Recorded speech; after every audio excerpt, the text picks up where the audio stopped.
For generations, West Africa used a currency that was secure, stable, and impossible to counterfeit. It wasn't paper money and it wasn't gold, it was cowrie shell. But in the mid 19th century, European merchants discovered a clever trick to systematically destroy the value of this money, executing one of the biggest economic devaluations in history.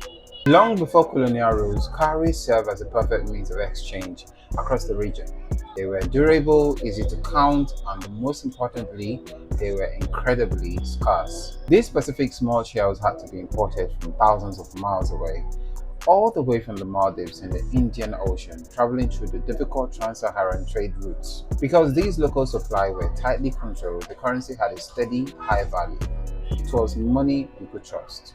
But in the 1840s, Western traders realized they could sabotage this entire system for massive financial gains. German and French merchants discovered a different, much larger, and incredibly common species of the cowrie shell sitting on the beaches of Zanzibar in East Africa.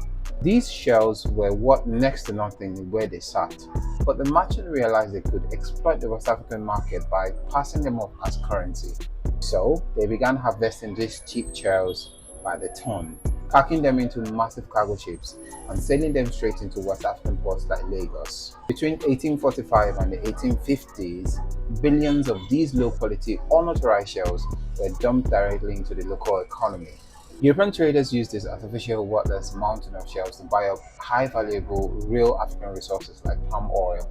The European firms didn't care if they fractured the local economy as long as they could use cheap, infinite shells to buy up real wealth for next to nothing.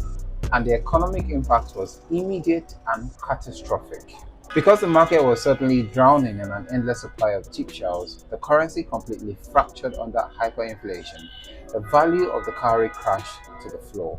Suddenly, savings were wiped out. They began to take entire headloads of heavy sacks filled with shells just to purchase basic daily food items. By artificially flooding the market with cheap alternatives, Western merchants successfully manipulated the money supply, devalued the wealth of local societies, and walked away with the region's physical resources for pennies. If you like experiences like this, please like, share, and follow for more. And if you've seen us on YouTube, please subscribe.